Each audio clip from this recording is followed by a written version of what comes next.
Hello, hello, everyone. Welcome to today's School Spotlight. I'm so excited to be back here with you all again today. We have a really interesting interview coming up with one of our school representatives and an international student who went through the program herself. So it's going to be really great. I'm just going to wait a few seconds for our viewers to join. If you are watching this stream live and you have to leave for any reason, please note that the session will be recorded, so you'll be able to come back and watch the full video either on our Facebook or on our YouTube channel. You'll also be able to find it on UNH Franklin Pierce's profile on applywave. During our conversation, if you have any questions at all, feel free to submit them in the comments section. We will be monitoring those, and at the end, we will be happy to answer as many questions as possible. All right, so without any further ado, I'm excited to welcome our special guest. So first, I'll introduce Sarah. She's representing UNH Franklin Pierce. So hi, Sarah, welcome. Hi, thank you. It's great to be here today. All right, and then we're welcoming Danielle, a student who came from Israel and studied at UNH Franklin Pierce. So Danielle, thank you so much for joining us. So nice to meet you. Thank you so much for having me here. Yeah, no, this is awesome. I'm really excited to talk to you both today, especially since we're talking about something that is, to me, seems very complicated, which is law. But I know there are so many people who want to pursue a degree in law. So I'm really, really excited to talk to you both. So thank you for taking the time. Danielle, I want to start with you, since you did this yourself. I mentioned before you traveled from Israel to study your program. So tell me a little bit about that. Like, why did you choose UNH Franklin Pierce? All right. So first of all, I want to say again, thank you. And thank you to Sarah. I chose Franklin Pierce. First of all, it's a very high-ranked school in the field of study where I wanted to pursue, which is intellectual property. In addition to it, it's close to Boston. It's not the usual New York City or California where everybody go to. So I wanted to be unique. And it's sort of like a boutique school. So when you go, you get that special treatment. Everybody knows your name, knows who you are, take care of you since the moment you apply, and want to just see you succeed. And that's why I chose that school. And that's awesome. That's awesome. And then as far as like the campus and everything, I mean, you said you wanted to choose a different location that wasn't like New York City or Los Angeles or Miami or something like that. So what did you think about the location of the school? I thought that it's a great location. It's very New England. So it's like you have all 4 seasons, which Israel doesn't have. It's amazing. You have this beautiful park across the street from the school. I traveled with my dog. So my dog loved that park. The campus, as I said, yes, the library. You can hear my dog in the background, I'm sure. Yeah, exactly. So it's amazing. And it's like, I don't know how to explain it, but New Hampshire, it's like beautiful views and everything's open and a lot of outdoors, and it just takes you out of like your city. I used to be a city girl, and it took me from being a city girl to like loving the outdoors and nature, and I just loved it. I loved it. Oh, that's awesome. I love New Hampshire. That's so cool. I've actually never been to New Hampshire. I'm from Ohio originally, and I've been in the surrounding areas. I've been to Connecticut. I've been to New York, obviously, but New Hampshire is one place I haven't been. And I know that like in the fall, it must be absolutely beautiful with the leaves changing colors. Like I know that's one of the things the New England states are known for. So I imagine coming from Israel, that was, a cool experience to have. And I always say too, the benefit of 4 seasons is you get to have a different wardrobe for every season. Exactly. People who like fashion. Yeah, it's an excuse to shop. Exactly. And I want to mention something else special for Concord, because it's the law school and it's not about dorms. Rent is not as high as other places like New York, Boston, Miami. Like you could find I lived in an apartment of like 4 bedrooms in a cost of living in a half a bedroom in Tel Aviv. and it just changes your whole perspective, like about living. And like, I don't know if I can say this, but during COVID, because we are all students who rent and not are not dependent on the dorms, we could have studied at home, didn't have to go back to our national country, and we could still have stayed in New Hampshire and finished our degree during COVID. And because of that advantage. That's a great point. I mean, cost of living is definitely something students need to be aware of, especially because you're spending money already on your studies, and a lot of people forget that there's an extra cost associated when it comes to living. And when you're living in a dorm, even though it's a cool experience for people who want that experience, there's not as much flexibility when it comes to cost. It's pretty straightforward. This is how much it is. Whereas if you're working on a budget and you can live off campus, you can shop around, you can find a roommate, or, rent a place yourself. And, mentioning coming from Tel Aviv, like, did you have any culture shock? Like, did you experience anything like that when you got to New Hampshire? Like, it's okay. You can be honest. Okay, I'll be honest. I was shocked. I was very shocked. I was shocked by how nice people are, how polite, how they just give you your personal space to shop at the grocery store and say, excuse me, while you're moving from aisle to aisle. Well, in Israel, you have to push to get those tomatoes.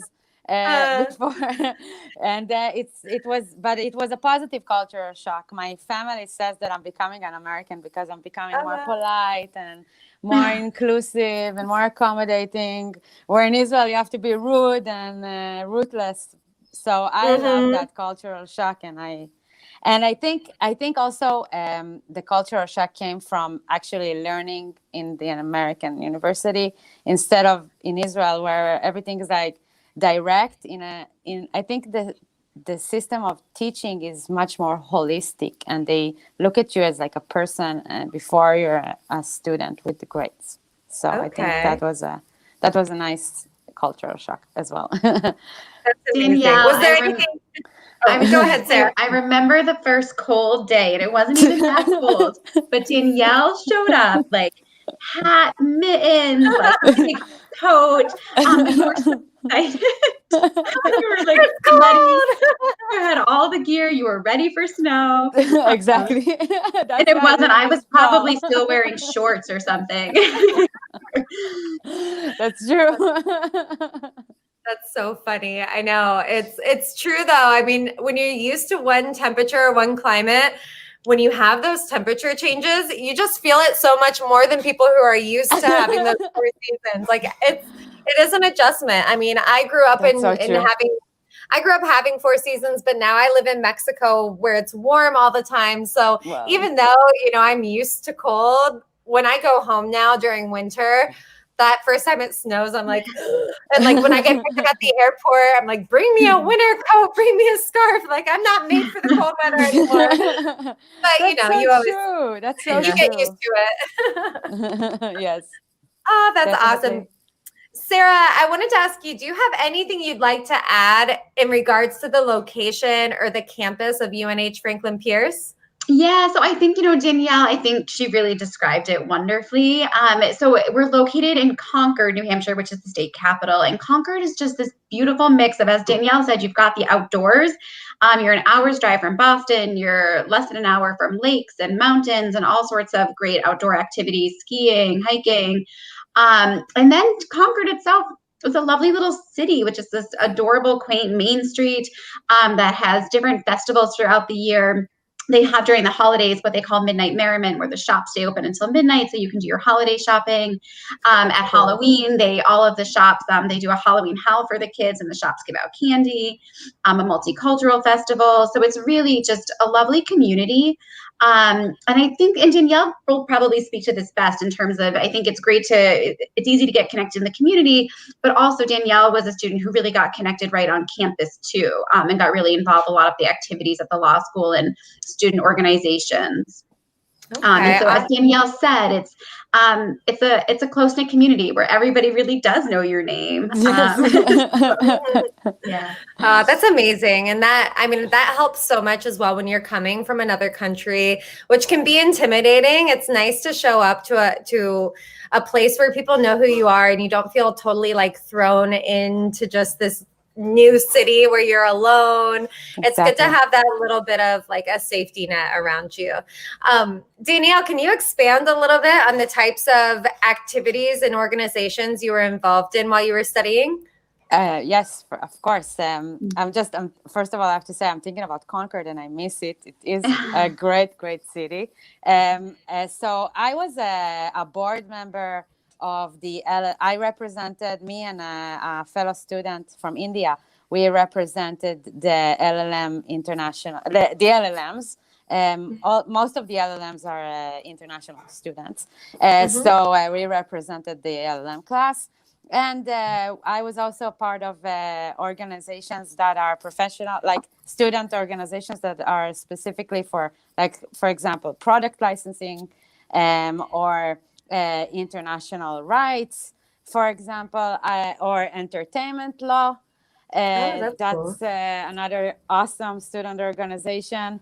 And the beauty of it, because you're an LLM and you're already, you have that experience, the JD students look up to you and they want to learn from you and they want to have your opinion on the table and listen to what you have to say. So, yeah, that was, and I was also a part of the Jewish organization, Jewish student organization, making sure that there's Jewish pride on campus. So. Israel representation on campus. Yes, exactly.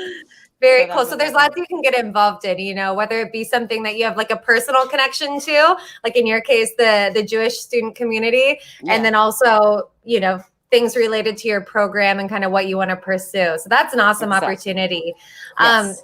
Now tell me, Danielle, what program did you study? Like, what was your academic experience like, and what did you dive into? So I studied an LLM in intellectual property, which means I came from a general legal background, commercial legal background, and I wanted to develop this niche of intellectual property, knowing how to write a trademark, a patent, licensing agreements, copyrights. I found it super interesting and amazing because of all the professors who are like top notch in the field. It's just learning every day something new, and you're learning about like a dispute between Katy Perry and another music group. That is so cool. That's so interesting. That's amazing. It is like you're reading for me. You're reading a contract about like entertainment and movies and how to like write that contract and or becoming an attorney in the 21st century. That's also like amazing program and amazing professors. And I have to say that the students that were with me, it's a combination between JD students and LLM students. So you are learning from your peers too, not only from your professors. I also took a couple of bar exam classes, and that helped me. I don't know my results yet. I took the bar last week. Oh, good luck. Oh my gosh. Congratulations on completing it. I hope I hope your results come in soon so you don't have to stress about it too much. I hope so too, but I can definitely say that during my studies and bar prep, I definitely, it helped me out that I took those bar classes in school and not took the bar before doing my LLM. So that's also a reason why the LLM helped me. And also I have to say that now I'm practicing law here in Connecticut. And while I'm practicing, I had to use some of the books that I was taught in school, like patent, like licensing agreements and professional responsibility examples. And I think the law firm, like the lawyers here, hired me because I have this LLM from UNH and they know how highly rated school it is. So that's amazing. Sarah, do you have anything you'd like to add about the programs available to international students at UNH Franklin Pierce? Yeah, so I think Danielle covered a lot, and she's absolutely right. Our faculty are top notch, but they're also super accessible. So they care about the students. They know that our international students take a bit of a leap of faith when they move to Concord, New Hampshire, and they are there to support them. So in terms of the program, so as Danielle said, she was in our LLM and intellectual property. We also offer a master's degree in intellectual property for students who don't have a first degree in law, as well as a one-semester graduate certificate, which is great for lawyers and non-lawyers who just maybe don't have a whole year to come and study, but want to come for one semester. And then our other residential program is in commerce and technology law. So similarly, we also have an LLM, a master's, and a graduate certificate for that program. Wow, Yeah, so many options. Yes. Yes. Yeah. Yep. And then I'll just mention too that in terms of online offerings, our intellectual property program can also be completed online. And then we do offer a fully online program in international criminal law and justice. So lots to choose from. Yeah. Yeah. Yes. That's so cool. And I want to know a little bit more, in terms of, and excuse me if this is kind of a silly question, but again, I'm not a lawyer, so I don't know 100% how law school works. I know, like, from the movies like Legally Blonde, I know there's a lot of work, lots of studying. But do you have time during that period? Do you do any internships, any work opportunity, anything that kind of helps you, move forward in your career, but kind of outside of the classroom? Anything like that?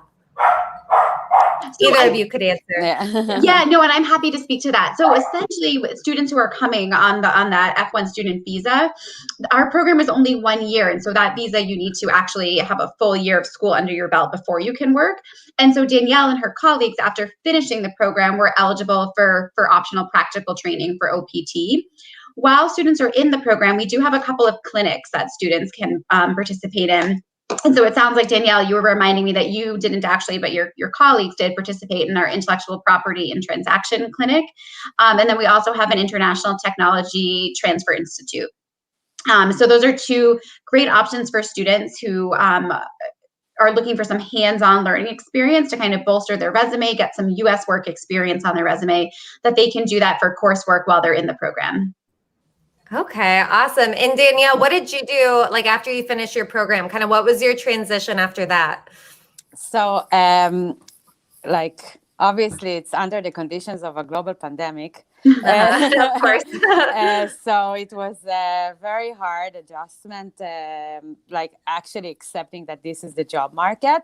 But you have to just face it forward and say, okay, I have a wonderful degree. I have great connections with alumni and networking that I worked so hard during this year. I want to live in Connecticut. I'm just gonna shoot everybody I know, and even in New Hampshire, by the way, I was hustling for a month and a half in a law firm in New Hampshire before moving to Connecticut in August. I just took any legal work that they offered. Just to get my foot in the door. And also, I have to say, it's going to sound a little like it's spiritual. You send energy to the universe and you get what you ask for. And I asked for a job in the legal profession doing commercial and IP work. And that's what I got. And just persisting. And the program, they tell you from the beginning, you need to work hard in America. That's how it works. You need to work for yourself. Nobody's going to give you a job on a silver platter. Even my friend who is a Columbia graduate, who finished his LLM in Columbia with high honors and everything, couldn't find a job during the same time that we did find a job because they thought that the name of the school is all they're going to get. But in UNH, they prepare you for the day after from the first day you come. They're that's amazing. You need to work hard for this, and if you work hard and you will fight to get a job, you will get a job. You did. Yeah, and you did, and you did, and my class did. Most of my class found a job here. And that's incredible. I feel like that's the kind of thing that's so important to point out. It doesn't matter where you're studying. If you're at a top Ivy League school, or if you're at a school that no one's ever heard of, that degree alone with that name is not going to be what gets you a job. Exactly. Of course, it may help you get your foot in the door with, connections and alumni network and that kind of thing. But it's about having that initiative and going after what you want. And no one's gonna hand you anything. You have to work for it. And I was actually just having a conversation with someone else earlier today, talking about how that's a step that a lot of international students miss. They're used to the culture back home, and you being from Israeli culture, I feel like it's easier for you to be like assertive and that's more in nature. But there are some students who come from backgrounds where they're not as forthcoming or pushy, and they miss out because they're scared to take that step. But it's really important to take that initiative and Exactly. put out all the feelers you can. So I think that's amazing that you were able to nail down a job during a global pandemic. Exactly. Yeah, it's incredible, and it shows how well UNH Franklin Pierce prepares you. Yes. Now, exactly. I have to say that without that talk with Sarah and Desiree, I don't think any of us would have would be that assertive to finding a job and be so positive. And it's just amazing. We're I'm very fortunate. Danielle's referencing all of our graduate law students take a class called American Legal Process and Analysis. And that professor brought in someone to really speak to kind of networking and how to go about finding a job and using alumni networks and friends and asking other friends for, and so I think the students really, I think it made a difference in terms of how you guys approached looking for a job. And it's so exciting to be able to say that every one of you who wanted to stay in the US to work, you guys were able to find work, which is amazing to begin with, but especially during a pandemic. Yes. So, yeah. That really is incredible. And again, it just speaks so highly to your program and how well you prepare those students. Now, I don't want to take up too much time, so we're going to start wrapping up, but I'm going to come back to you both in just a second. But before we move forward, for our viewers, if you have any questions, either for Danielle or Sarah, feel free to submit them in the comments. Real quick, before we go back to the conversation, I want to make sure everyone knows how they can find out more information about UNH Franklin Pierce. I'm going to show you how you can find it on applywave. So you just need to simply go to applywave.com.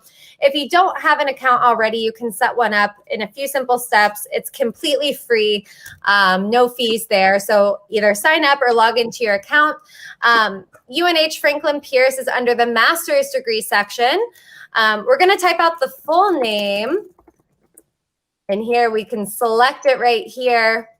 We'll click search. Here on this main page, you'll be able to see information about tuition. You'll see any scholarship availability once you log in. If you want more information about the program in general, you can click on the profile, see that beautiful New Hampshire landscape. Yeah. Yes. So gorgeous. So gorgeous. I love it. And that's, I think you can see the law school, right? It's in there. That's the big building in the middle there. Is it here? Yeah. Yep. Yeah, I recognize it from another picture. It's a pretty iconic, classic campus building. I love it. And yeah, here you'll be able to find information about admissions requirements, the different available programs. You can see where UNH Franklin Pierce is located on the map. You can see that location. You have access to so many major cities that are close by. And then if you're ready to move forward, you can click the Easy Apply button, and we'll be here to assist you through that process. So students, again, if you have any questions about UNH Franklin Pierce, we are the people behind the screen who are here to help you follow your dreams, take that next step. So don't be afraid to ask questions. While we wait for some questions to roll in, Danielle, do you have any final thoughts for international students who may be considering studying in the U.S. or studying a law degree? Anything you'd like to share? Follow your dreams. Life is short. I waited too long to follow mine, and I don't regret it for a second. It was hard, but keep going. Take it one day at a time, and you'll do it. That's what I... That's amazing. Great advice. Follow your dreams. No one, if you never try, you'll never know if you can succeed. So you have to just go out there and try and do everything you can to set yourself up for success. So that's great advice. Sarah, what about you? Any final thoughts for international students? I would just say that we are here to help you. We love having international students on our campus. So please reach out with questions, concerns. We are here to guide you through the process and welcome you with open arms. Hopefully next fall, we're accepting applications for next fall. And so folks who are interested, I think Mackenzie, you just mentioned scholarships. Apply by May 1 for scholarship consideration. Perfect. Wow. Great point. Awesome. So now's the perfect time to move forward. We still have some time to assist with applications and get you in before those deadlines. All right. So thank you both so much for joining me today. I really appreciate you taking the time. Danielle, it was wonderful to hear your story and your background, and I'm sure it'll be helpful for many international students. All right, everyone, until next time, bye.